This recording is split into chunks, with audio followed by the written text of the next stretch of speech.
घेरंड संहिता के व्यवहारिक सत्र में मुद्राओं की चर्चा चल रही है, जिसमें हमने आज दो मुद्राओं को लिया है, नभो मुद्रा और खेचरी मुद्रा। नभो मुद्रा जो है खेचरी मुद्रा की पूर्वाभ्यास है। एक तरह से उसके पहले का एक ऐसा स्टेप है जिसमें हम थोड़ा और मजबूत हो जाएं। खेचरी मुद्रा के लिए खेचरी मुद्रा अपने आप में बहुत ही प्रचलित और तमाम सिद्धियों को देने वाली है। बहुत से योगी इस खेचरी मुद्रा का इस समय भी, आधुनिक समय में भी अभ्यास करते हैं और इसके साधक बहुत मिल जाएंगे आपको। खेचरी मुद्रा के साधक को अगर देखें तो उसी के बारे में आज हम चर्चा करेंगे। और ये बहुत ही अच्छा है कि आप लोग इस खेचरी मुद्रा को पढ़ने के लिए, अध्ययन करने के लिए जुड़ रहे हैं। तो और बने रहें वाले समय में या अभी जो ज्ञान प्राप्त हो रहा है वो बहुत लोगों को नहीं पता है इसके बारे में। तो आज का जो विषय है, सबसे पहले जो है, प्रथम जो है, नभो मुद्रा के बारे में महर्षि घेरंड ने 32वें श्लोक में बताया है। देखते हैं महर्षि घेरंड ने क्या लिखा है, समझते हैं। यत्र यत्र स्थितो योगी सर्वकार्येषु सर्वदा ऊर्ध्वजिह्वा स्थिरो भूत्वा धारयेत् पवनं सदा नभो मुद्रा भवेदेषा योगिनां रोगनाशिनी।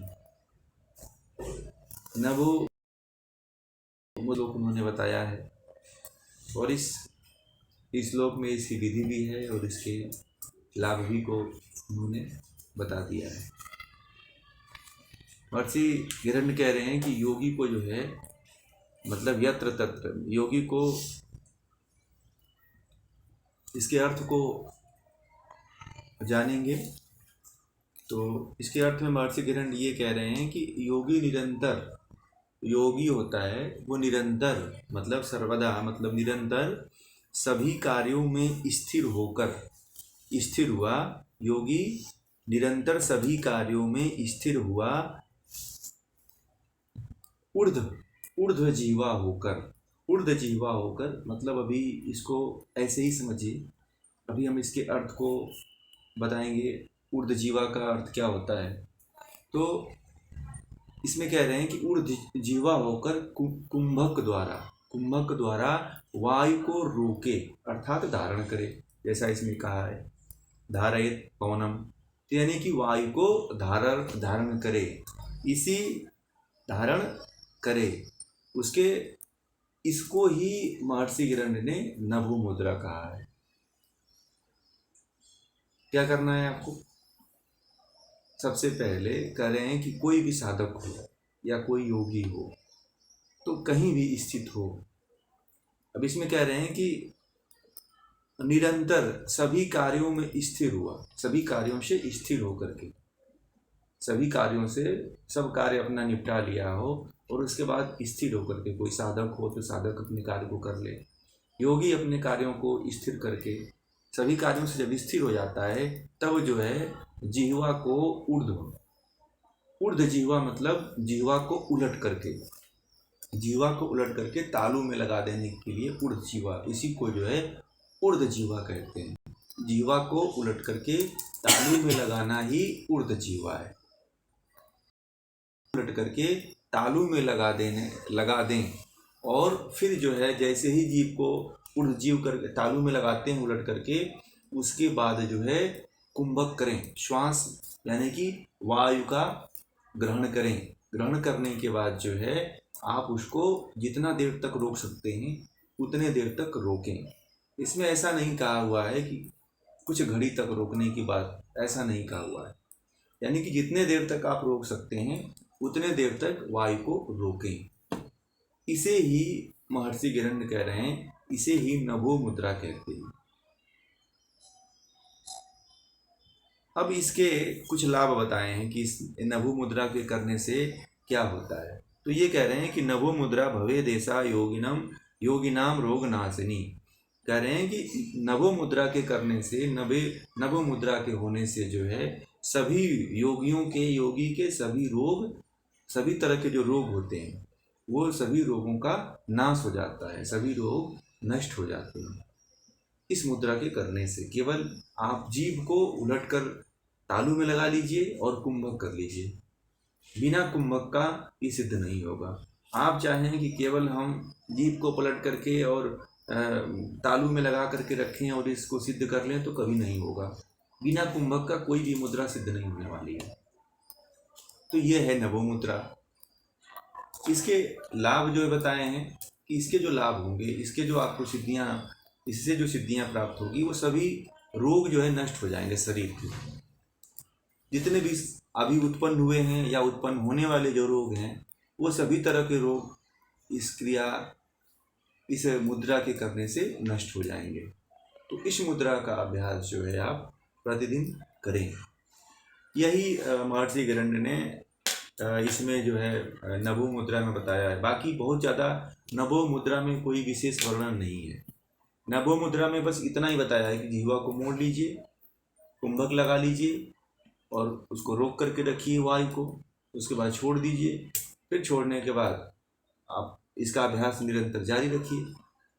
प्रतिदिन करेंगे इसके अभ्यास को तो आप इसको सिद्ध कर लेंगे। बहुत ही आसान है, खेचरी मुद्रा से आसान है। खेचरी मुद्रा में थोड़ी कठिनता है। इसमें तो साधारण व्यक्ति भी इसको कर सकता है, सिंपल व्यक्ति भी कर सकता है। हम और आप भी इस नभो मुद्रा को कर सकते हैं। ठीक है। अब जो है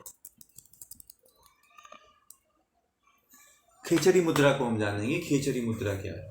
ये नभो मुद्रा बस एक ही श्लोक था, इसमें बहुत ज़्यादा इसको नहीं लंबा करेंगे और खेचरी मुद्रा को पढ़ेंगे, इसको समझेंगे कि क्या महर्षि गिरण्य ने लिखा है।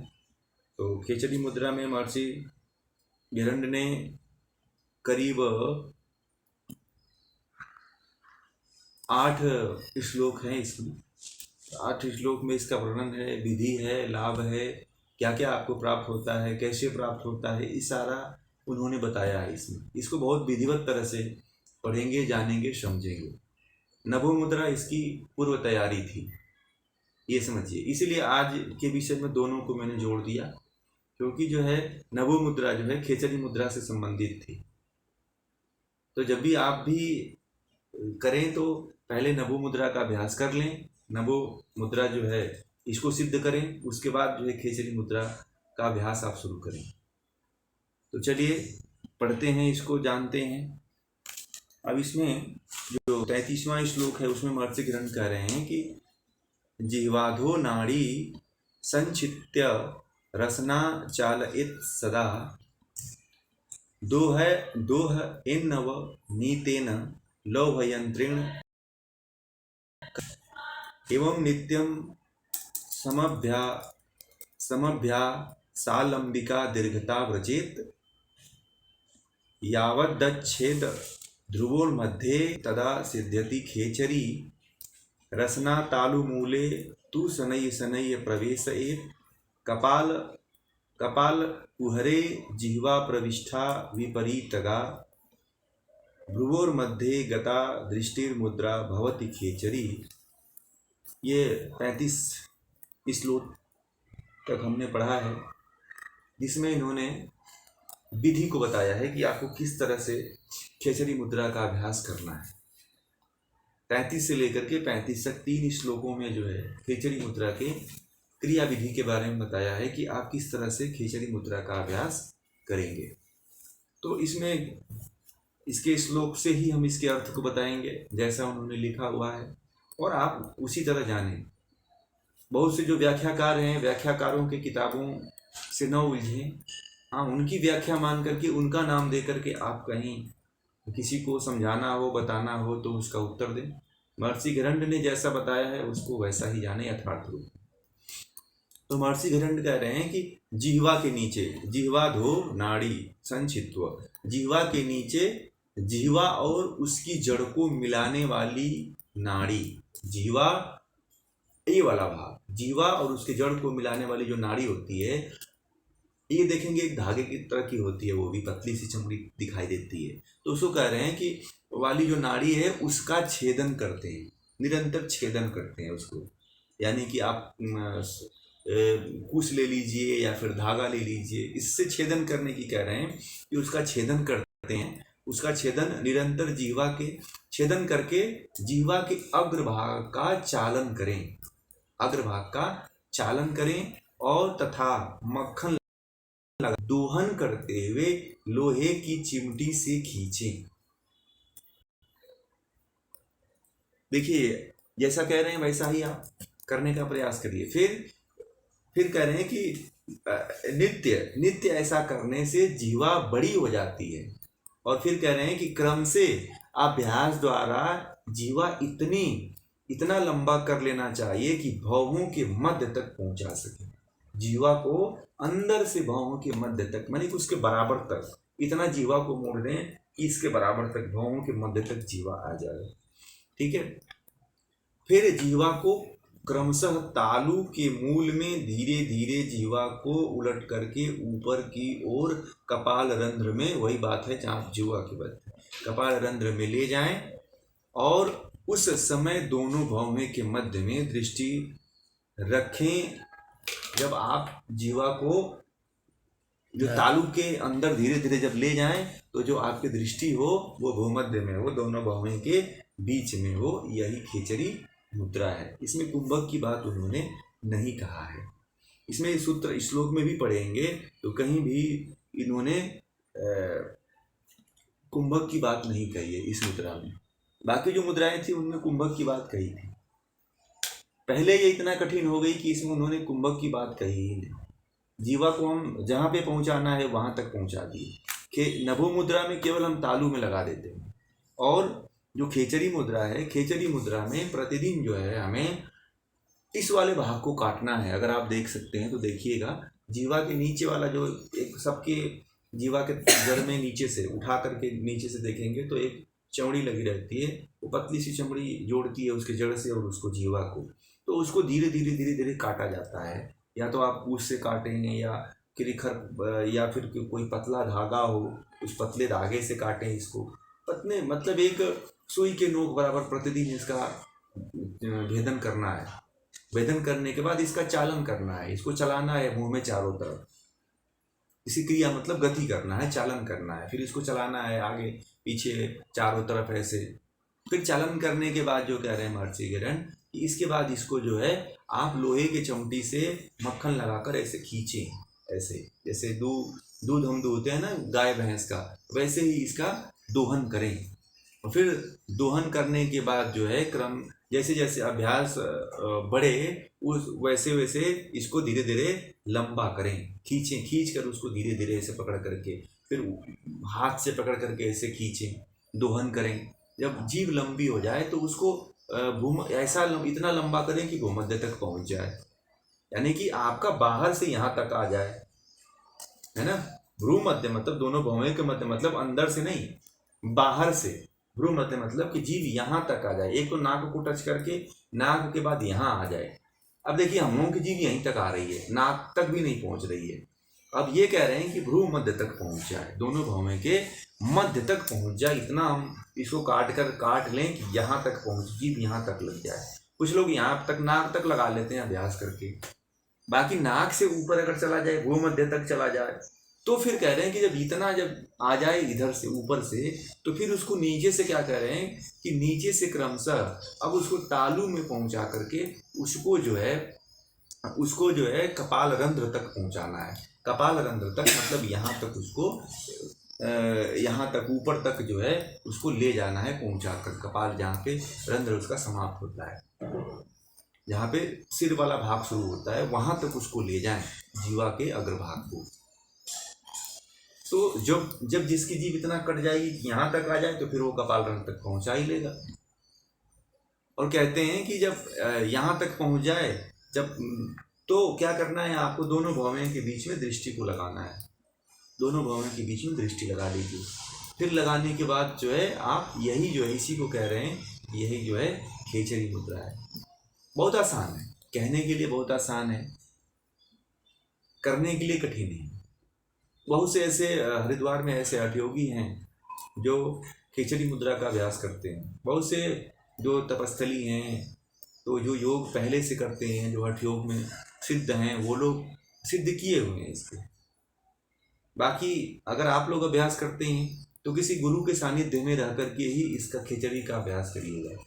अपने से ट्राई मार करके इसका अभ्यास मत करिएगा, क्योंकि कभी कभी ऐसा होता है कि जीवा से आवाज़ चली जाती है। जीवा ही जो है बोली आदान प्रदान एक दूसरे से कर पाती है। जीवा न रहे तो हम एक दूसरे से बात नहीं कर पाएंगे, एक दूसरे से हम अपनी बात को कह नहीं पाएंगे। तो इसलिए इसका जब अभ्यास करें तो आप किसी गुरु के सानिध्य में करें, जो अनुभवी हो, जो इसको कर चुका हो, जो इसको सिद्ध कर चुका हो, उसी के संपर्क में रह करके आप इसका अभ्यास करें। बाकी कुछ जो सिंपल हैं वो आप अपने से कर लें, मगर इसके लिए आपको गुरु की आवश्यकता पड़ेगी। नहीं तो हो सकता है कि आपको जैसे किताबों में महर्षि गरण्य ने बताया है वैसा न हो। जो अनुभव होता है वो अलग होता है, और ये जो महर्षि गरण्य ने बात कही है बहुत पुरानी बात कही है, बहुत पहले की बात है ये। तो इसलिए जो है आप किसी गुरु के सानिध्य में जाएं और इसका अभ्यास शुरू करें। ऐसे आप धागे से लेकर के खरपतवार कुश के अग्रभाग से लेकर के इसको नौ छेदन करें, काटे ना इसको, और इसका दोहन भी बहुत तेजी के साथ चिमटी से लेकर के न करें। हो सकता है कि चिमटी अगर लग जाए उसके जड़ में तो ज़्यादा कट जाए या ब्लीडिंग होने लगे। तो इस तरह से सावधानियां आपको बरतनी है ये सारी चीज़ें। हाँ, आप ऐसे जीभ को चाहें तो हाथ से पकड़ करके मक्खन लगा करके, ऐसे आप चाहें तो जैसे गाय भैंस का थन लेकर के दोहन करते हैं वैसे आप जीवा को कर सकते हैं। ये सिंपल तरीका है, अपने क्षमता अनुसार, अपने सहन शक्ति के अनुसार। बाकी आपको और कोई इसमें जो काटने वाली बात है, जीवा का जो छेदन करने की बात है, पूरा अभ्यास अब अपने से ना करें, ये सावधानी जरूर बरतें।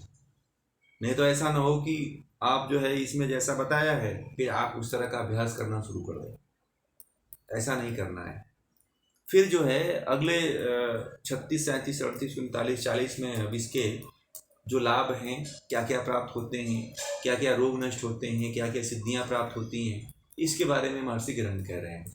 तो इसमें कह रहे हैं कि हाँ बोलिए।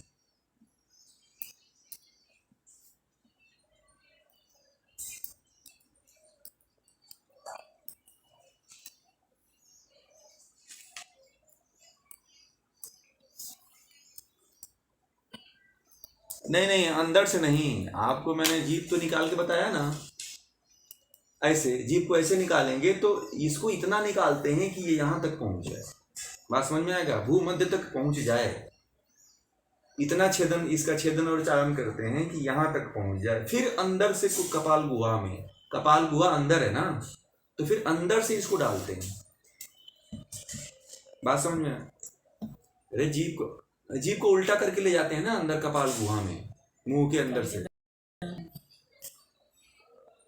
हाँ पहुंच जाए, हाँ उसके बाद अंदर ले जाना है। अभी तुरंत अंदर नहीं ले जाना है इसमें तो उन्होंने कहा है कि पहले तो आप उसको छेदन करो, फिर चालन करो, फिर चमड़े से खींचो, फिर मक्खन लगाओ, फिर दोहन करो। ये करने के बाद आप उसको हाथ से खींच करके लंबा करो। लंबा करने के बाद आप इसको देखो कि यहाँ तक, सिर के तक, यहाँ जहाँ टीका लगाते हैं वहाँ तक आ रही है कि नहीं आ रही है। जहाँ पे आप बिंदी लगा रही हैं वहाँ तक देखिए कि आ रही है कि नहीं आ रही है। वहाँ तक आ जा रही है तब जा करके आप जो है उस जीभ को फिर अंदर से मोड़ करके फिर उसको कपाल गुहा में कराइए। बात समझ में आ गई? हाँ, अंदर से मोड़ करके उसको कपाल गुहा में डालना है। ठीक है? हाँ, तो ये इसकी विधि है। बात समझ में आ गई ना? सभी लोगों को समझ में आ रहा है? हाँ, क्या बोल रही हैं?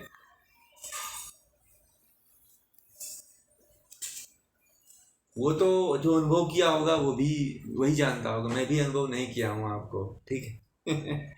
खेचरी मुद्रा में का अभ्यास मैंने भी नहीं किया है, मैं क्यों ऐसा बोलूं कि मैंने सिद्ध किया है। ठीक है, तो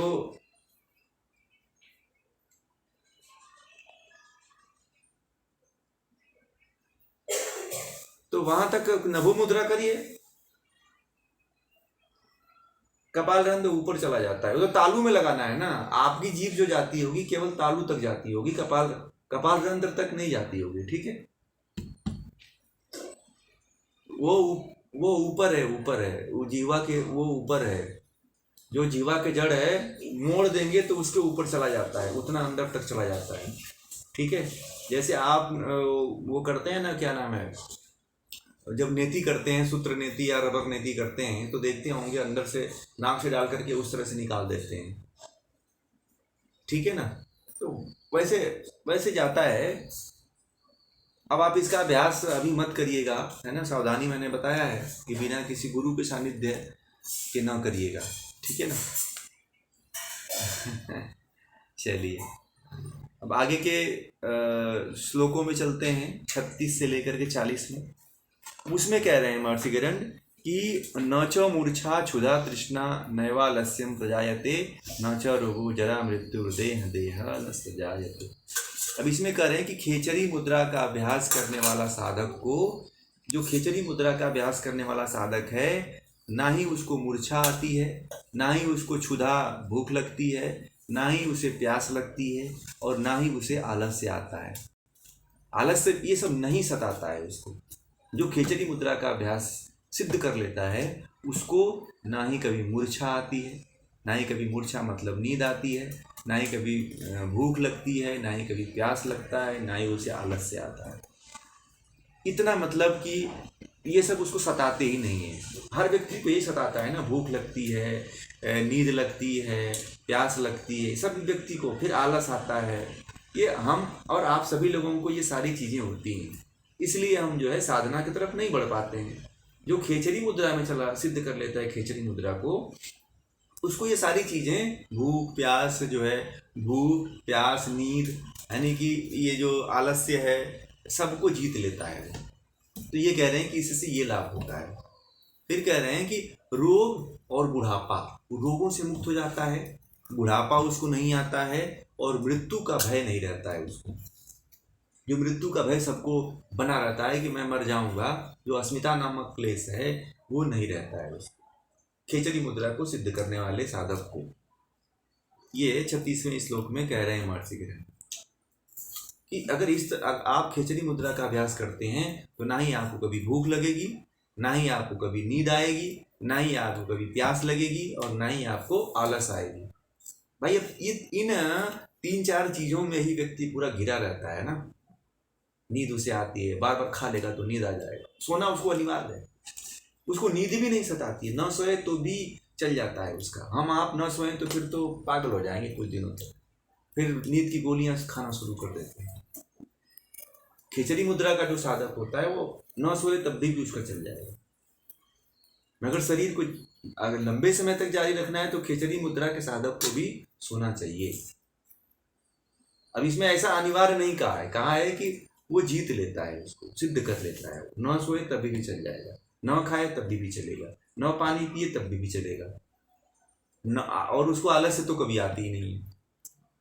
फिर कह रहे हैं अगले सूत्र में 37वें में कि ना अग्निना दाहते गात्रम न शोष्यति मरुता न देहम क्लेदयन्त्यापो दे दसेन भुजंगम। कह रहे हैं कि अग्नि में शरीर नहीं जलता, उस योगी का अग्नि में शरीर जलता नहीं, और न वायु से सूखता है, वायु से सुखा नहीं सकता है, और न जल उसे भिगा सकता है, और न सर्प के काटने पर विष का असर होता है। और क्या कह रहे हैं, हाँ इसमें इतना ही कहे कि न दसेन न भुजंगम, यानी कि जो योगी होता है 37वें श्लोक में कह रहे हैं कि अग्नि में शरीर नहीं जलता। जब खेचरी मुद्रा सिद्ध कर लेता है तो अग्नि में शरीर नहीं जलता है उसका, अग्नि में प्रवेश कर जाए तो भी जलता है। जैसे आग्नेयी धारणा में आपने पढ़ा था, तो वो अग्नि से नहीं जलता, जल उसे सुखा नहीं सकता है, भिगो नहीं सकता है उसे, वायु से सुखा नहीं सकता है, जल भिगा नहीं सकता है। सर्प के काटने पर सर्प का असर उससे नहीं होता है। दुनिया में ऐसा कोई प्राणी नहीं है जिसको सर्प काट ले और ना मर जाए। सभी प्राणी, और सभी प्राणी जो है, सभी मनुष्य जो है, सभी प्राणी जगत जो है सर्प से बचने का प्रयास करते हैं, क्योंकि सर्प एक बार दंश कर देता है तो फिर व्यक्ति मर ही जाता है। सही समय पर हॉस्पिटल पहुंच गया तो बचने की संभावना है, नहीं पहुंचा तो फिर तो उसकी मृत्यु आ ही जाती है। तो ये सब मतलब खेचरी मुद्रा के अभ्यास से ये हमें सिद्धियां प्राप्त होती हैं, ये हमें लाभ प्राप्त होते हैं। जो सभी इन दुखों से ग्रसित रहते हैं वो खेचरी मुद्रा के साधक को नहीं होता है। न उसे अग्नि जलाती है, न ही उसे वायु सुखा पाता है, न जल उसे भिगो पाता है, न सर्प काटने पर उसके विष का असर होता है। ये सारा उसको कोई इसके ऊपर किसी का प्रभाव नहीं पड़ता है। फिर 38वें में कह रहे हैं कि लावण्यम च भवेद गात्रे समाधिर जायते ध्रुवम कपाल वक्त संयोगे रसना रसा मापनुयात। कह रहे हैं कि जो अब और उसके बाद क्या होता है कि शरीर उसका लावण्यमय हो जाता है। लावण्य मतलब होता है सौंदर्य, सुंदर हो जाता है उसका शरीर। जो योगी का शरीर होता है लावण्य हो जाता है और योगी के शरीर से एक सुंदर गंध आने लगती है। जो योगी का शरीर होता है, आजकल के योगी जो होते हैं परफ्यूम लगा के अपना दिखाते हैं कि मेरे अंदर से इतना सुगंध आती है, मगर जो वास्तविक सुगंध आती है वो सिद्धियों से आती है, वो योग के साधना से आती है।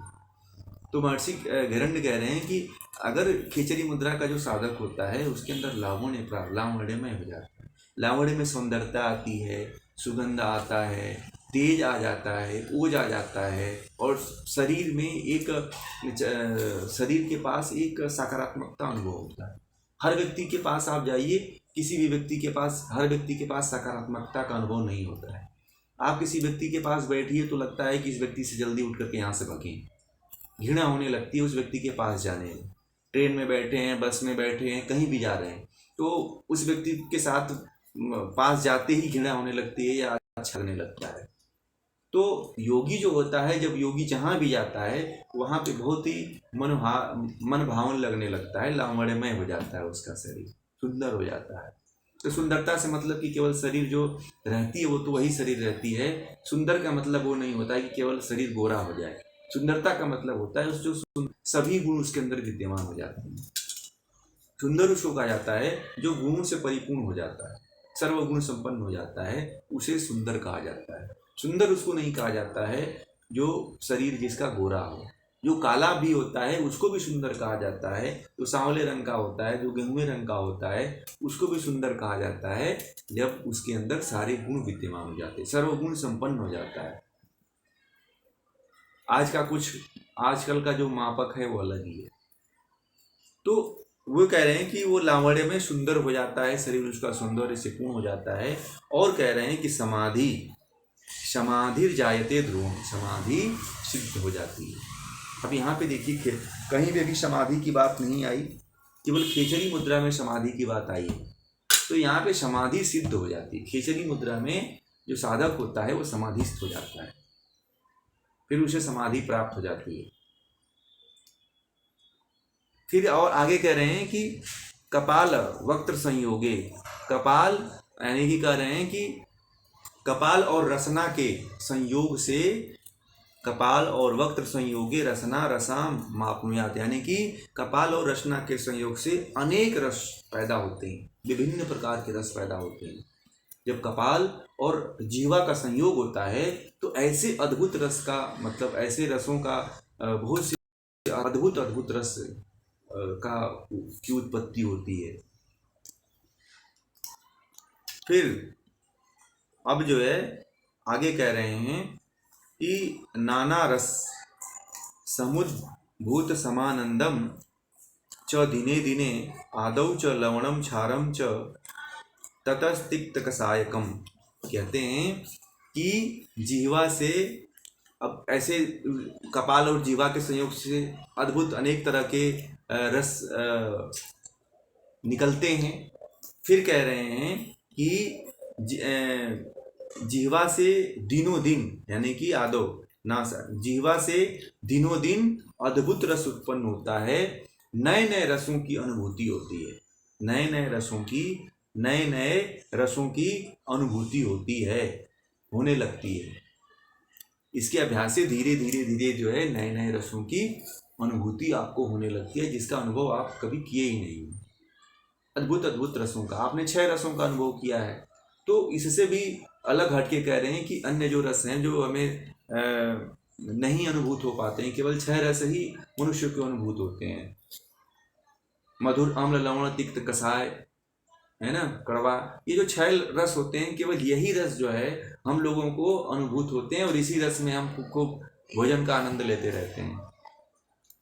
परंतु जो खेचरी मुद्रा का जो साधक होता है, उससे इन 6 रसों के अलावा भी अन्य रस की अनुभूति होती है।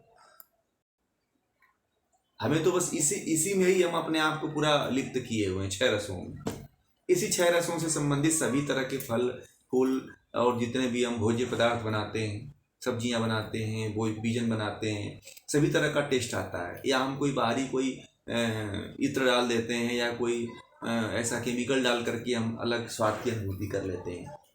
परंतु जो है खेचरी मुद्रा का जो साधक होता है, वो जो है इस सिद्ध खेचरी मुद्रा को सिद्ध करने के बाद जो है उसे और भी अनेक तरह के भिन्न भिन्न तरह के रसों का अनुभूति होता है। और फिर कहते हैं कि क्या क्या होता है, वो ये कह रहे हैं, देखिए अगले में कह रहे हैं, नवनीतम घृतम क्षीरम दधि तक्रम तक्रम धुनी च द्राक्षा रसम च पीयूषम जायते रस रस नोदकम। कहते हैं कि प्रारंभ में, अब ये देखिए वे कह रहे हैं कि जो रसों की अनुभूति होती है उसके बारे में थोड़ा सा जो अब मनुष्य की को वो बताने की दृष्टि से बता रहे हैं कि किस तरह की अनुभूति हो रही है। प्रारंभ में उसकी क्या क्या अनुभूतियाँ होती है, किन किन रसों की अनुभूतियाँ होती हैं, वो ये महर्षि गिरण्य बता रहे हैं। कि सबसे पहले कह रहे हैं कि प्रारंभ में लवण, आदव मतलब आदव, प्रारंभ में लवण, क्षारम च, लवण, लवण के पश्चात क्षार, क्षार के बाद तिक्त, तिक्त के बाद कसाय, इसके बाद मक्खन, मक्खन, घी, दूध, दही, यानी सब इसमें लिखा हुआ है, क्षीर, घृतम, दही, क्षीरम, घी, दूध, दही, मट्ठा, मध, मधु भी यहाँ पे लिखा हुआ है, मध, द्राक्षा और अमृत, अमृतादि स्वादिष्ट रसों का स्वाद उत्पन्न होने लगता है।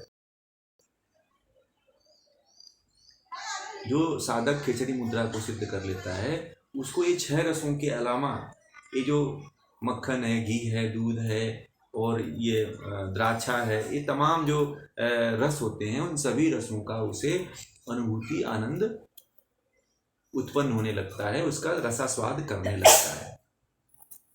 ये महर्षि हिरण्य ने खेचरी मुद्रा के बारे में ये अर्थ को बताया। अब हम इसकी व्याख्या करेंगे तो हम इसको समझेंगे कि ये कैसे, किस तरह से इसको क्या क्या करके, कैसे करके हम इसको कर सकते हैं।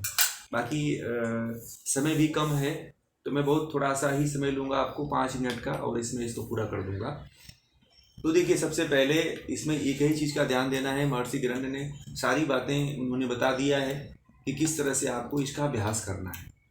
तो इसके अभ्यास को सबसे पहले करने से पहले पूर्व की तैयारी करनी जरूरी होती है। पूर्व की तैयारी का मतलब कि आप नभो मुद्रा सबसे पहले कुछ दिनों तक, यानी कि 6 महीने तक, साल भर तक जो है आप नभो मुद्रा का अभ्यास करें। नभो मुद्रा का अभ्यास करें यानी कि नभो मुद्रा को सिद्ध कर लें। 6 महीने, 1 साल में, जब भी जितने दिन आपको लगे, अधिक दिन भी लग सकते हैं, कम दिन भी लग सकते हैं। तो सबसे पहले जीभ को मोड़ करके तालू में लगाने का प्रयास करें, यानी कुंभक के द्वारा जो है नभो मुद्रा का अभ्यास करें। नभो मुद्रा के अभ्यास करने के बाद तब खेचरी मुद्रा के अभ्यास क्रम में आए। तो खेचरी मुद्रा का अभ्यास जब क्रम शुरू करें तो सबसे पहले आप जो है, जो उसका जीवा है, जीवा का धीरे धीरे जो है आपको छेदन करना है, मतलब काटना है। आप काटने के लिए पतले धागे का उपयोग कर सकते हैं। बहुत से जो पतला धागा होता है, उस पतले धागे से थोड़ा थोड़ा काटें, इतना काटें जैसे एकदम 1 मिलीमीटर जो होता है ना, 1 मिलीमीटर, उतने बराबर या उससे भी कम, आधा मिलीमीटर में ही छेदन करें, उससे ज़्यादा नहीं। प्रतिदिन जो है छेदन करके उसे काटें। उसके बाद काटने के बाद जो है आप अपने माध्यम से जो है वहाँ पे कुछ जैसे कि गाय का पंचगव्य है तो पंचगव्य भी लगा सकते हैं। पंचगव्य जो कटा हुआ भाग है उसको ठीक कर देता है। या मक्खन लगा देते हैं, तो मक्खन लगा करके भी अगर आप धीरे धीरे खींचते हैं तो भी वो ठीक हो जाता है। पहले तो देखिए, पहले तो आप सिद्ध करना चाहते हैं इसको, तो पहले जीभ से ही आप प्रैक्टिस करें इसका। जीभ से ही प्रैक्टिस करके बढ़ाने का प्रयास करें, खींचने का प्रयास करें। देखें कि कोई आपको कोई नुकसान तो नहीं हो रहा है या कोई क्षति तो नहीं हो रहा है। फिर इसके बाद आप किसी गुरु के, किसी समर्थ गुरु के पास, सिद्ध गुरु के पास आप जाएं, उसके संपर्क में जा करके इससे इसकी विद्या को, इसकी गहनता को जान करके इसको सिद्ध करने का प्रयास करें। मैं नहीं कहूँगा कि आप स्वयं इसका अभ्यास प्रारंभ कर दीजिए, क्योंकि ये जो ज्ञान है वो महर्षि गैरंड, राजा चंड कपाली को दे रहे हैं। तो राजा चंड कपाली भी महर्षि गैरंड के सानिध्य में रहकर के ये सारा सिद्ध करेंगे, ऐसे नहीं सिद्ध करेंगे। जब आप कोई समर्थ नहीं है, जब तक इसको कोई किया नहीं है, उस व्यक्ति के पास आप न करें या अपने से इसका अभ्यास न करें। तो इस तरह से आप पहले तो आप चिमटे से पकड़ कर ऐसे ही बिना काटे हुए ही आप प्रैक्टिस करते रहें, जीवा को तालु मूल में लगाते रहें, और जितना होता है उतना ले जा करके आप पहले तो आगे की तरफ लेकर जाएं। कहते हैं कि पहले नाक को टच करिए, नाक के बाद धीरे धीरे नाक से ऊपर लेके जाइए, बढ़ाने का प्रयास करिए, धीरे धीरे खींच करके बढ़ाने का प्रयास करिए। या ऐसे करने से भी धीरे धीरे उसका खिंचाव होकर के कटता चला जाता है। तो इस तरह से आप करें, काटने का प्रयास न करें। या तो आजकल लोग कुछ डॉक्टरों का सहारा लेकर के जीभ को कटवा लेते हैं, ऐसे भी मैंने सुना है। तो इस तरह का आपको नहीं करना है। तो आपको जो है जैसा महर्षि गैरंड ने बताया है उसी तरह का विधि अपना करके किसी गुरु के सानिध्य में रह करके ही इसका अभ्यास करें, तो ही ये सिद्ध हो पाएगी खेचरी मुद्रा। फिर इसके अभ्यास से आप जब कर लेते हैं तो इतने तरह के आपको लाभ और सिद्धियां प्राप्त होती हैं। यहाँ तक कि खेचरी मुद्रा में समाधि की बात कह दिया उन्होंने कि समाधि प्राप्त हो जाती है, यानी कि जो चित्त की वृत्तियां हैं, जितने भी क्लेश हैं, वृत्तियां, उन सभी क्लेश और वृत्तियों का नाश हो जाता है, तभी वो समाधि तक पहुंच पाते। जब समाधि तक पहुंच जाता है तो फिर तो वो ईश्वर का साक्षात्कार, परमानंद का साक्षात कर ही लेता है। तो ये जो है आज का खेचरी मुद्रा और नभो मुद्रा यहीं पे पूर्ण होता है। आज का जो सत्र है वो भी यहीं पूरा करते हैं। अब हम